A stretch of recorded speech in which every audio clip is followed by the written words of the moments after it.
5 শতক জমি কমে গেলে জিফুত মরতো না, আখেরাত বাইচা যাবে। 10 শতক জমি কম পাইলে সন্তান মরবে না। আমরা 5 ভাইয়ের জন্য আমার বাবা কোনো ঘর করে দিয়ে যায় নাই। 2008 সালে আমার আব্বা ইন্তেকাল করছে, 2009 সালে না 2015 সালে, আর এখন 2024, 9 বছর। এই 9 বছর আগে আমার আব্বা ইন্তেকাল করছে, যখন আমরা 5 ভাইয়ের কারো কোনো ঘর ছিল না। কিন্তু এই 9 বছরের ব্যবধানে বাবার ইন্তেকালের পরে আমরা 5 ভাইয়েরই আলাদা আলাদা জমি কিনা বিল্ডিং আছে, আলহামদুলিল্লাহ।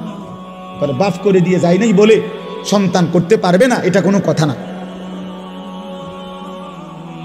বরং 5 জনের আমার সব ভাই কোনো ওয়াজ করে না, সব ভাইয়ের আলহামদুলিল্লাহ আল্লাহ ঘর করবার তৌফিক দিছে আলাদা আলাদা।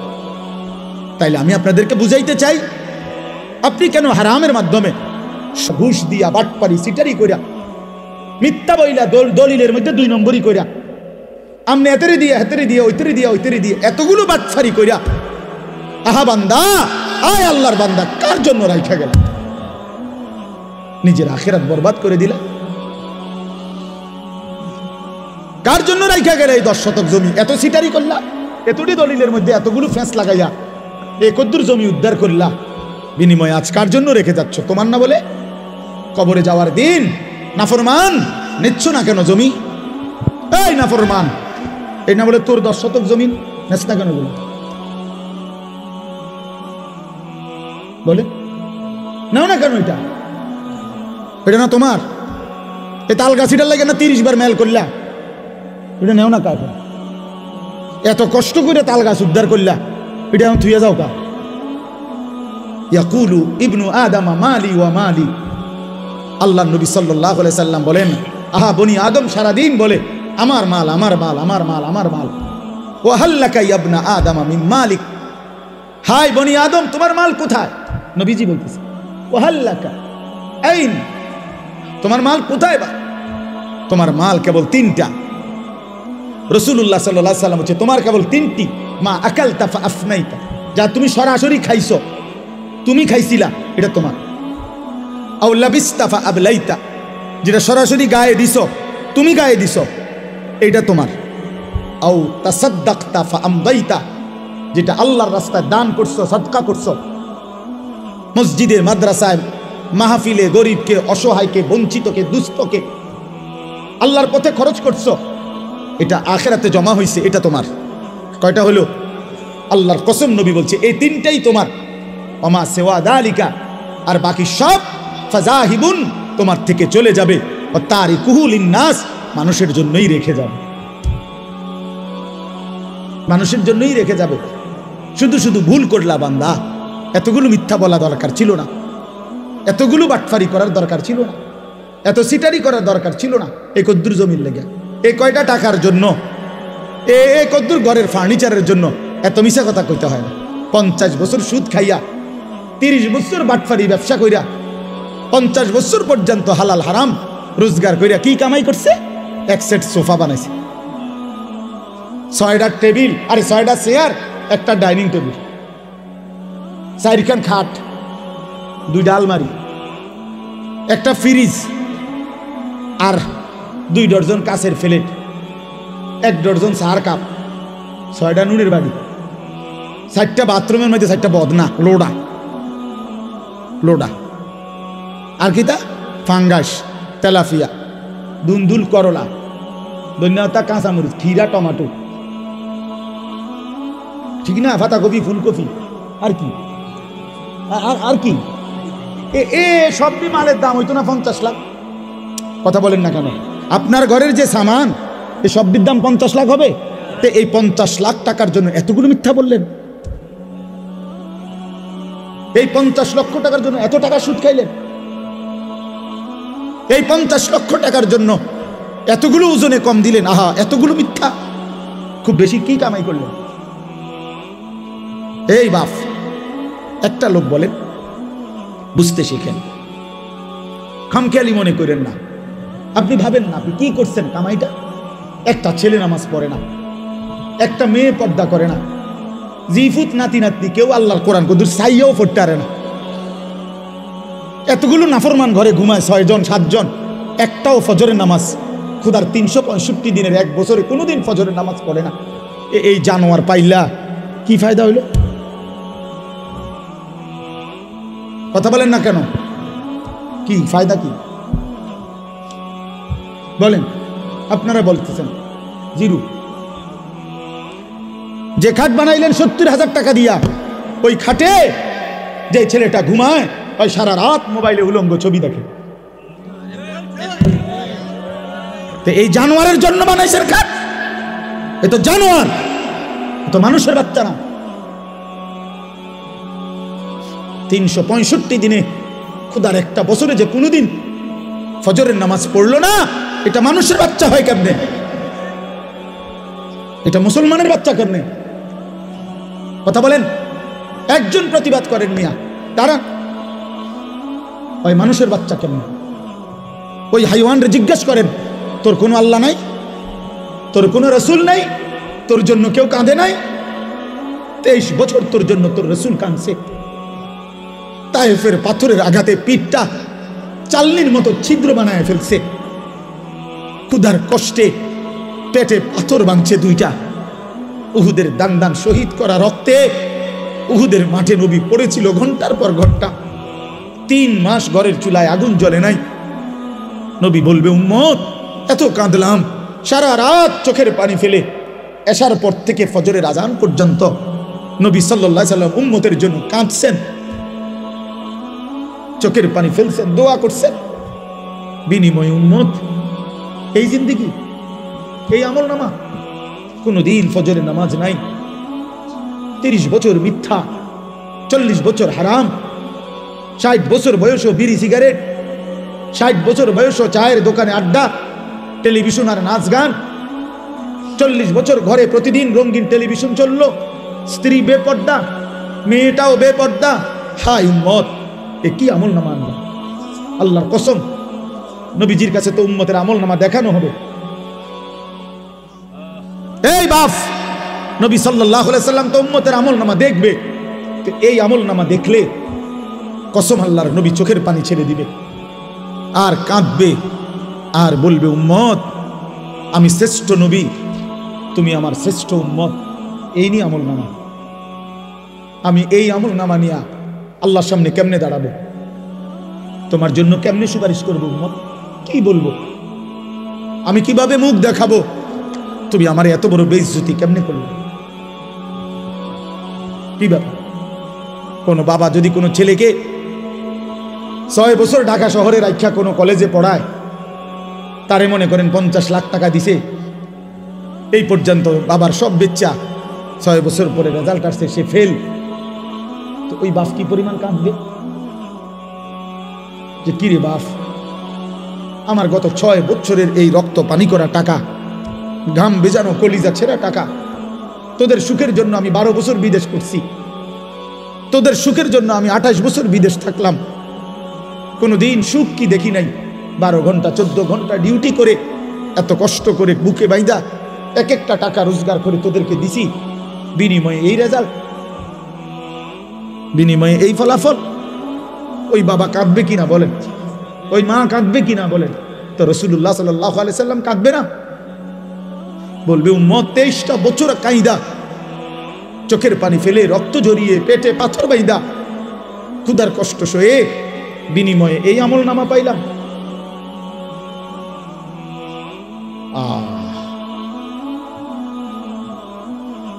আপনি কি বলবেন? আপনি ভাবেন, আমি কি বলবো? আমি ভাবি।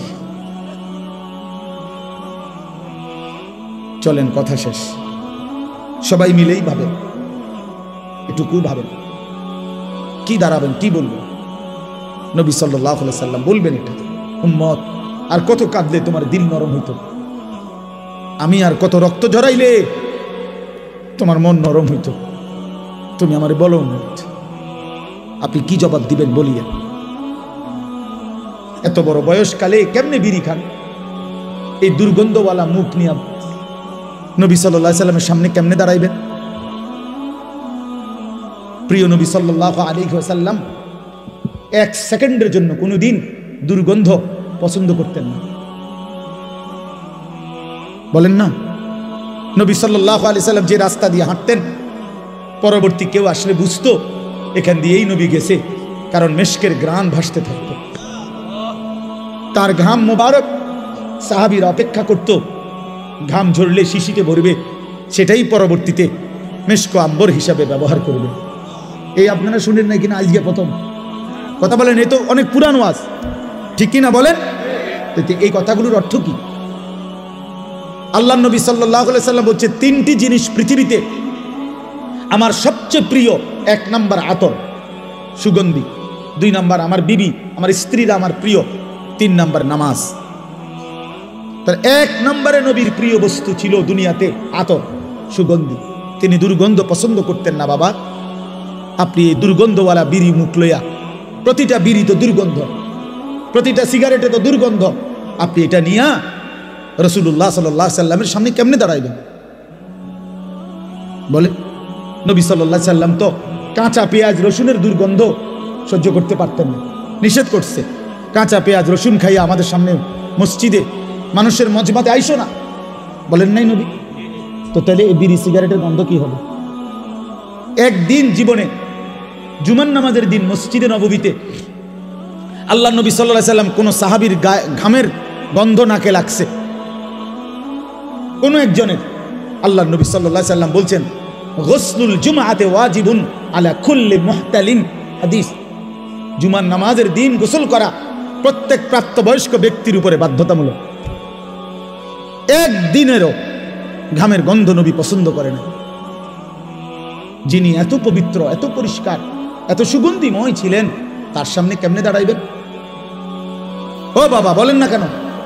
আপনার বিবেককে বলে গেল, উড়াইয়া দিয়েন না কথা।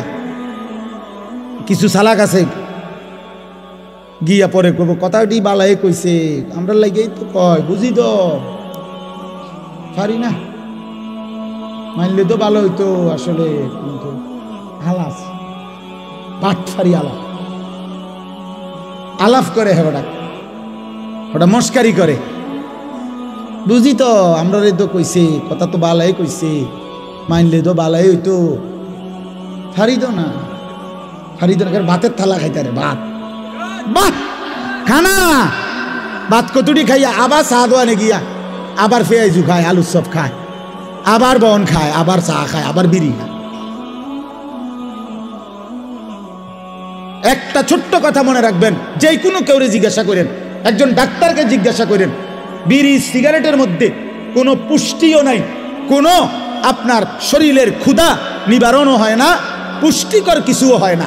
তো যেই খাবারের মধ্যে কোনো পুষ্টিও নাই, কোনো ক্ষুধাও নিবারণ হয় না, আল্লাহর কসম, আল্লাহর কসম, এটা জাহান্নামী খাবার। যা কোরআন শরীফের আয়াত, এটা জাহান্নামীদের খাবার। লা ইউসমিনু ওয়ালা ইউগনি মিন জু। এইটা যেই খাবার শরীরে পুষ্টি যোগায় না, অথবা ক্ষুধাও কি করে না, নিবারণ করে না, কোরআন শরীফে আছে, এই খাবার জাহান্নামীদের খাবার। এরপরেও যদি কারো বিবেকে না হয়, তারপরে কি তা করো? এবারে বিরিয়ানি খাওয়াই সারা দোনাই, এবারে বিড়ি আমরা ধরাই বই। হ্যাঁ, আরে কত মান আমরা বুঝি না। আরে হুজুর রাখো না, এত কত মোটা তাজা হুজুর দেখছি বেটা, দেড় বুড়িরা হুজুর আইছে এনে, আমার মতো ডাকাতরে সরাইব, লড়তাম না বেটা। যে রুম আছি এ রুমেই থাক, ব্যস্ত দিলে দোক, না দিলে না। এসব বললে উড়াইয়া দিয়েন না। আখেরাত আসলেই কঠিন, আখেরাত আসলেই কি কঠিন। আল্লাহ আমাদেরকে বুঝ দান করেন। এবার তরজমা শুনেন শুধু। আল্লাহর হুকুম মানলে, আল্লাহর অনুগত থাকলে, কোরআন সুন্নাহ মতো চললে, আল্লাহ তাআলা কোরআনের ভাষায় এই সূরায় বলছেন, ওই মানুষদেরকে বলে আবরার, নেককার। এই সূরার মধ্যে আল্লাহ মানুষকে দুইটা ভাগ করছে। নেককার যারা সৎকর্মপরায়ণ, তাদেরকে আল্লাহ বলছে আবরার, আর যারা পাপী নাফরমান, আল্লাহ তাদেরকে বলছে ফুজ্জার। তো এইখানে আমি যেই 5টা আয়াত পড়ছি, এই 5টি আয়াতে আল্লাহ তাআলা আবরার যারা নেককার, তাদের পুরস্কার ঘোষণা করছে। ইন্নাল আবরারা লাফি নাঈম, আল্লাহ বলেন আমার নেককার বান্দা যারা হবে তারা নেয়ামতে নেয়ামতে ভরা চির সুখের জান্নাতেই বসবাস করবে। আচ্ছা, জান্নাতের নিয়ামত কি পরিমাণ? তো আল্লাহ কোরআনে বলছে ইদা রাআইতা সাম্মা রাআইতা নাঈমান ওয়া মুলকান কাবীরা। এটা বলতেই মজা লাগে আমার। ইদা রাআইতা সাম্মা রাআইতা নাঈমান ওয়া মুলকান কাবীরা। আল্লাহ বলছে অর্থ হলো এই, আমার বান্দা জান্নাতে ঢুকবে, জান্নাতের নিয়ামত দেখবে, আবার দেখবে, আবার দেখবে, আবার দেখবে, ঘুরে ঘুরে দেখবে, চোখ ফিরায়া ফিরায়া দেখবে, দেখবে শুধুই নিয়ামত, নিয়ামতে নিয়ামতে এক বিশাল রাজত্ব আল্লাহ তারে দান করছে। আল্লাহ বলবে বান্দা তুই দেখবি কতক্ষণ, আমি দেখাবো কতক্ষণ, চল বান্দা তুই আমার লোক পারবি কেমনে? বান্দা তুই আমার লোকে কেমনে পারবা? বান্দা লাহুম মা ইয়াশাউনা ফিহা ওয়া লাদাইনা মাজিদ। বান্দা যা চাইবে জান্নাত তা তো মিলবেই। আল্লাহ বলেন এর অতিরিক্ত আমার কাছে আছে আরো অগণিত। সুবহানাল্লাহ। ইন্নাল আবরারা লাফি নাঈম, নিয়ামতে নিয়ামতে ভরা জান্নাতেই থাকবে। আলাল আরাইকি ইয়ানজুরুন, এরপরে দ্বিতীয় আয়াত আলাল আরাইকি ইয়ানজুরুন। আল্লাহ বলেন আমার নেককার বান্দা জান্নাতের সিংহাসনে বসে দেখতে থাকবে। কি করতে থাকবে? আবার বলেন কোথায় বসে কি দেখবে? তিন জিনিস। আর আমি কই তাফসীরে কুরতুবীতে আছে তিন জিনিস দেখতে থাকবে জান্নাতের সিংহাসনে বসে। এক নাম্বার, আল্লাহ তাআলা তাকে যেই বিশাল রাজত্বের নিয়ামতে ভরা জান্নাত দিছে পুরাটা এক নজরে দেখবে।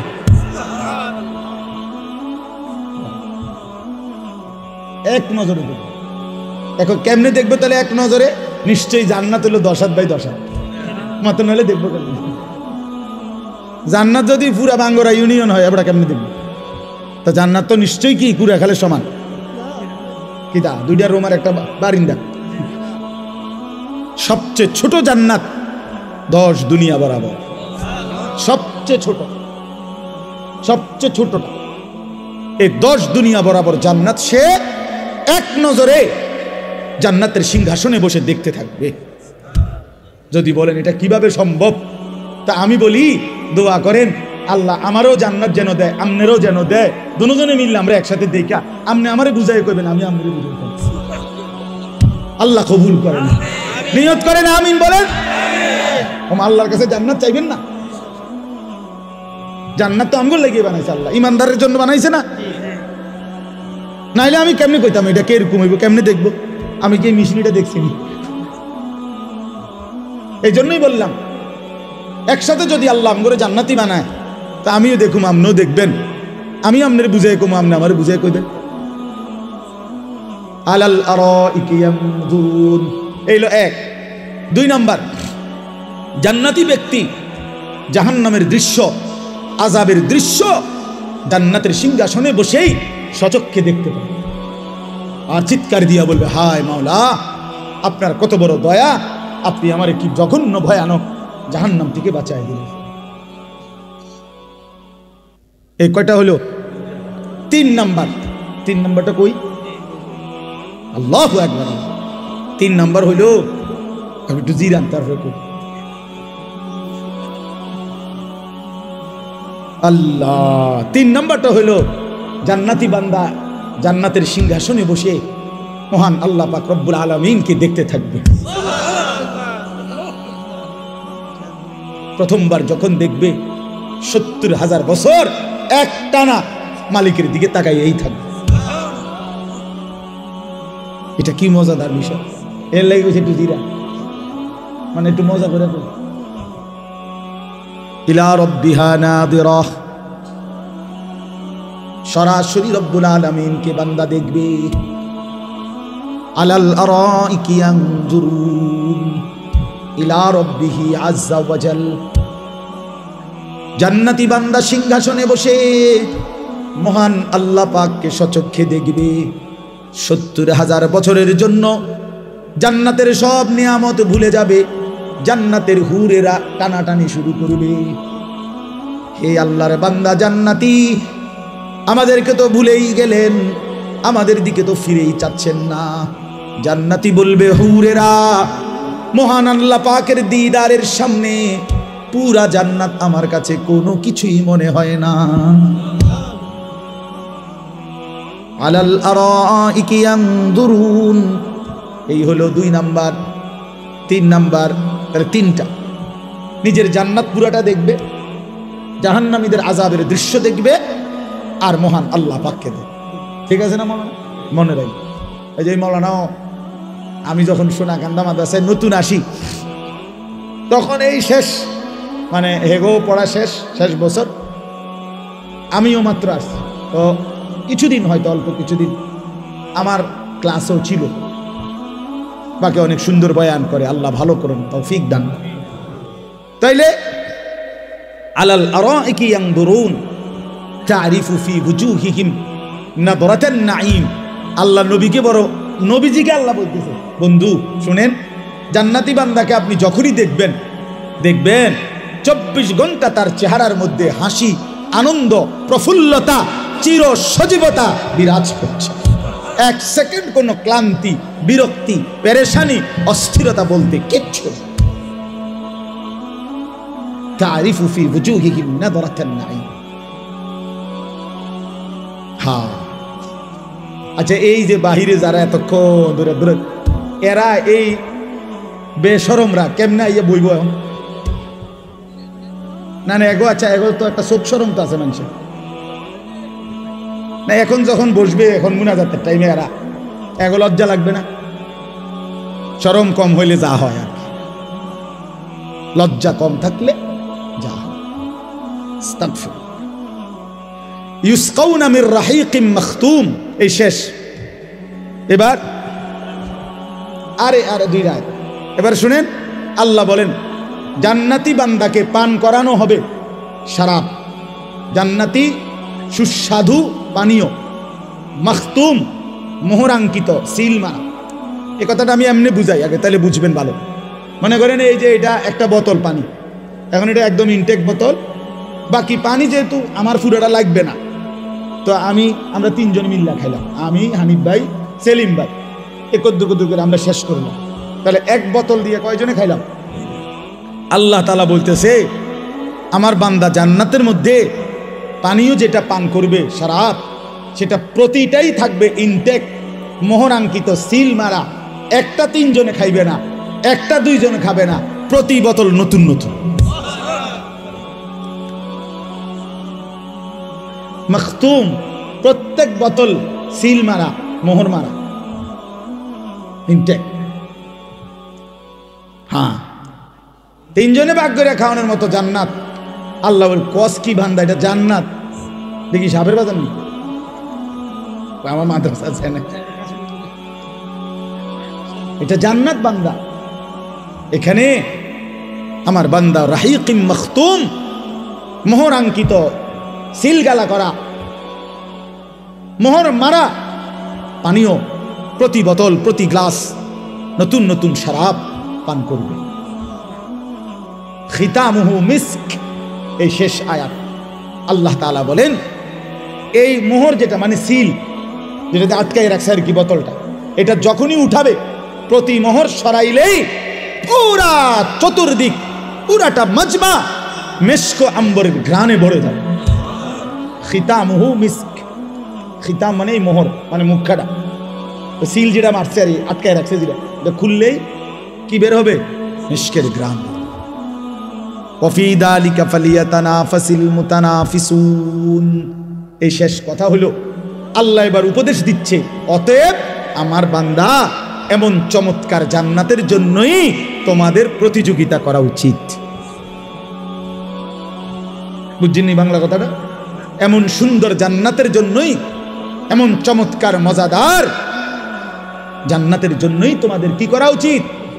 প্রতিযোগিতা। তাফসিরে মাআরিফুল কোরআনে লিখছে, হে আল্লাহর বান্দা, আল্লাহ বুঝাইতে চাচ্ছে, অতএব হে বান্দা, দুনিয়ার জন্য প্রতিযোগিতা কইরা কোনোই লাভ নাই। এটা সূক্ষ্ম কথা, শুনেন, আমার কাছে খুব ভালো লাগছে এই কথাটা, যে লিখছে দুনিয়ার জন্য প্রতিযোগিতা কইরা সর্বোচ্চ সর্বোচ্চ চেষ্টা করে যে প্রথম হবে, ফার্স্ট হবে, সেও মরে যাবে, যে লাস্ট হবে সেও মরে যাবে। জিতলেও কবরে, হারলেও কবরে, তো লাভ হইল কি? বুঝেন নাই কথাটা? এটা দারুণ কথা না? মানে দুনিয়া আমি একারে ঠিক আছে, আমি 1 নম্বর ধনী হইছেন তো তাহলে মরবেন নি আগে হেডা কথা, তো লাভ হইল কি? আর 1 নম্বর হইয়া কি লাভ হইল? এমন যদি হইতো যেহেতু আমি ফার্স্ট হয়েছি আমার মরণ নাই, বাকি যারা লাস্ট হয়েছে তারা মরে যাবে, এরা যেহেতু ফার্স্ট করছেন। তাহলে দুনিয়ার মধ্যে কোনো প্রতিযোগিতা করে লাভ নাই, দুনিয়া নিয়ে কারাকারি করে লাভ নাই। জিতলেও মরে যাবা, হারলেও কি? ফার্স্ট হইলেও কবরে, লাস্ট হইলেও কি? কবরে। অতএব যেটা আমার থেকে চলেই যাবে, যেটাকে আমি ছাড়তেই হবে, তার জন্য প্রতিযোগিতা না করে ওয়াফি যালিকা ফালিয়াতানাফাসিল মুতানাফিসুন, আল্লাহ বলে জান্নাতের জন্য প্রতিযোগিতা করা উচিত। লিমিসলি হাদা ফালিয়ামালিল আমিলুন, এই জান্নাতের জন্য তোমাদের নেক আমল করা উচিত। ফালিয়ারগাবির রাগিবুন, আগ্রহ উদ্দীপনা তোমাদের থাকা উচিত। আল্লাহ আমাকে তৌফিক দান করেন, আমাদের সকলকে তৌফিক দান করেন। আল্লাহ তাআলা এই মাহফিল, এই মাদ্রাসা, এই হেফজখানা কবুল করেন। আমার প্রিয় ভাই বন্ধু হাফেজ মাওলানা কারি আবু হানিফ, আমরা বন্ধু, ছেলেবেলায় একসাথে পড়ছি ব্রাহ্মণবাড়িয়া দারুল আরকাম মাদ্রাসায়। সেই থেকে উনিও আমারে খুব মহব্বত করে, আমিও মহব্বত করি। এই 17ই ডিসেম্বর শেষ বয়ানটা উনি নিয়ে এবারে আসমানে দিছে না চাঁদের দেশে দিছে মাহফিলটা, আমি কখন জিগাইও না, ওই যে আমার বন্ধু যে, এই জন্য আমি জিজ্ঞাসাও করি না। এমনি তো আমি সব মাহফিল জিজ্ঞাসা করি, কিন্তু এইটা কিছুই বলি না। ঠিক আছে ভাই, হানিফ ভাইয়ের মাহফিল এটা, সে যেখানে মনে হয় দিব, একখানে মনে আছে।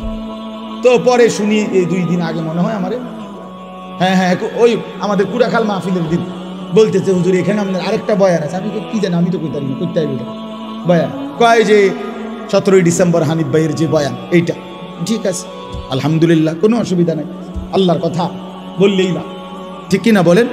কবি ইধার কবি উধার, কখনো একদিকে কখনো সেদিকে, কখনো নিচে কখনো উপরে, কখনো দুয়ারে দুয়ারে, আল্লাহর কথা বললেই না, আল্লাহর কথা শুনলেই না, আল্লাহর পথে আসলেই না। ধাক্কা ধাক্কি না করি ভাইয়া বাপ, চলেন সবাই জান্নাতি হো, জান্নাত অনেক বড়। এই আমরাই মানুষই গুণ জান্নাতে ঢুকলে আর তো লোক ঢুকতে না, মনে হয় না, ঠিক না? কথা বলেন না কেন? মানে আমরা এই কয়েকজন জান্নাতে যদি ঢুকিয়া যাই, এরপরে তার বনবাহী লোক ঢুকতে পারতো না, আর তো জায়গা হইতো না, তো আর অসুবিধা কি? সংকীর্ণতার কি দরকার? জান্নাত তো অনেক বড়, অনেক বিশাল জান্নাত, অনেক বিশাল জান্নাত। জান্নাতি বান্দা কোরআনে আছে, তাফসিরে আছে, একসাথে 70,000 জান্নাতি হাত ধরাধরি করে দরজা দিয়ে যখন ঢুকবে, আল্লাহর কসম কেউ কারো পিছনে দ্বিতীয় জন হবে না। তো এইটা কেমন দরজাটা? হ্যাঁ, বুঝছেন? এটা দরজাটা কত বড়, পাল্লাটা কত বড়, জান্নাত কত বড়। দরজা তো স্বাভাবিকভাবে ভিতরের রুমের তুনো ছোট হয় নাকি দরজা বড় রুম ছোট? এমন তো না, না না, দরজা চাইতে রুম বড় না? তো তাহলে দরজাই যদি হয় এই সাইজ, ও ভিতরের অবস্থা কিনা? আমি এইটা বুঝাইতে চাইছি। 70,000 ইমানদার ঢুকতে কেউ কারো দ্বিতীয় হবে না, একসাথে ঢুকবে। আল্লাহ আমাকেও তৌফিক দান করেন, আমাদের সকলকে তৌফিক দান করেন। আপনারা দ্বীনকে ভালোবাসেন, আল্লাহকে ভালোবাসেন, প্রিয় নবী সাল্লাল্লাহু আলাইহি সাল্লামের সুন্নাতকে, দ্বীনকে ভালোবাসেন। চলেন সবাই মিলে সুন্নাত তালাশ করেন, আল্লাহকে তালাশ করেন, কোরআন তিলাওয়াত করেন, জিকির করেন, নবী সাল্লাল্লাহু আলাইহি সাল্লামের এক এক সুন্নাত ধরে তালাশ করে আমল করেন। যে যেখানে থাইকা পারেন, যে যেই পীরের কাছে, যে যেই আল্লাহওয়ালার কাছে, যে যেই হক্কানি আলেমের কাছে থাকেন, কোনো আপত্তি নাই, কিন্তু শুধু অনুরোধ একটাই হলো, আল্লাহর কোরআন পড়েন, রাসূলুল্লাহ সাল্লাল্লাহু আলাইহি সাল্লামের সুন্নাত খুঁজে খুঁজে তালাশ করে করে আমল করে একসাথে চলেন, জান্নাতি হওয়ার চেষ্টা করেন। রাসূলুল্লাহ সাল্লাল্লাহু আলাইহি সাল্লামের সুন্নাতের অনুসরণ করেন, আল্লাহর কোরআন তিলাওয়াত করেন, হালাল রোজগার করেন, হারাম থেকে বাঁচেন। বউ বাচ্চা পরিবারকে দিন শিখান, নামাজ পড়ান, ছোট বাচ্চাকে বঞ্চিত করেন না, ছেলেকে মেয়েকে আল্লাহর কোরআন থেকে বঞ্চিত করেন না। এই পৃথিবী গোটাটাও যদি আপনি সন্তানকে দেন আর আল্লাহর কোরআন থেকে বঞ্চিত করলেন, আল্লাহর কসম আপনি তারে কিছুই দেন নাই। আর কোরআন দিয়েছেন তাকে, তার কলিজায়, গোটা পৃথিবীও যদি সে না পায়, সে কিছুই হারায় নাই, সে সব পাইছে। জুতু মেরা তো সব মেরা, যখন আল্লাহ আমার সবই। অতএব আজকের এই সুন্দর মাহফিল মজমা আল্লাহ তাআলা কবুল করে নেন। আপনাদের কাছে আমার বিনীত অনুরোধ,